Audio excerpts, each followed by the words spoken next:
This is a technique video for Gracilis and Semitendinosus autograft for revision, ulnar collateral ligament, and flexor pronator mass reconstruction. These are our disclosures. The procedure is performed in the supine position with the affected arm and ipsilateral leg prepped and draped. We begin with an autograft hamstring tendon harvest. A 3 to 4 centimeter incision is made over the anteromedial leg and dissection is taken down to the pes anserinus. The gracilis and semitendinosus tendons are identified and a tendon stripper is used to isolate these. After the hamstring tendons are harvested, the leg incision is closed and attention is turned to the arm. At the elbow, a posteromedial incision is made. Dissection is taken down to find the ulnar nerve, and this is decompressed. Sometimes the medial antebrachial cutaneous nerve will be identified, and this should be protected as well. Here you can see the ulnar nerve isolated and protected with a Penrose drain. You can also see pickups holding the chronic retracted flexor pronator mass. Deep, you can see prior suture tapes from prior internal brace. Once exposure is optimal, all prior suture and anchors are removed. This is the view of the medial aspect of the elbow with the blue and green arrows denoting prior tunnel placement and the yellow arrow denoting the ulnar nerve. Here the flexor pronator mass, denoted by the blue arrow, is tagged with a number 2 fiber wire suture. The ulnar nerve, denoted by the yellow arrow, is decompressed through the cubital tunnel and the heads of the flexor carpi ulnaris and isolated with a Penrose drain. The medial epicondyle is exposed and denoted here with a green arrow.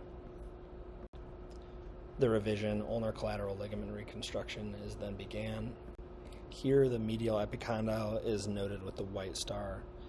A 4.5 millimeter drill is used to drill for the docking tunnel through the anatomic footprint of the medial ulnar collateral ligament. The ulnar tunnels are also drilled, and the gracilis autograft tendon, denoted here with white arrows, is docked into the distal humeral tunnel after it's passed through the ulnar tunnel. The yellow arrow here annotates the distally retracted flexor pronator mass.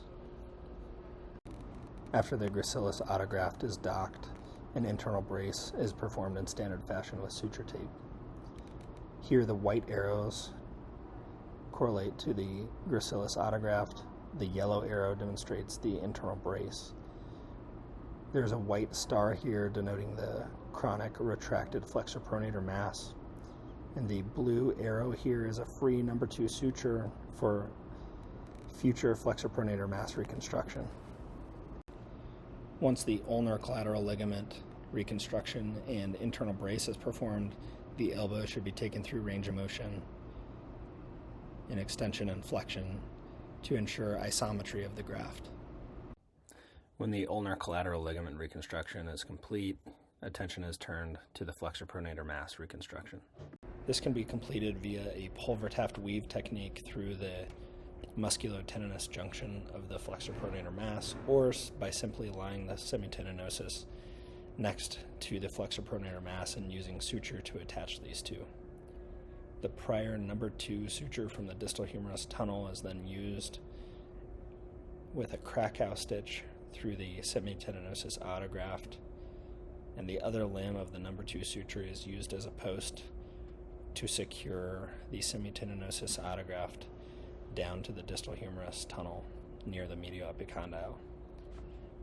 Here you can see the yellow star denoting the reconstructed flexor pronator mass with the blue arrow denoting the insertion docking site of the reconstructed flexor pronator mass.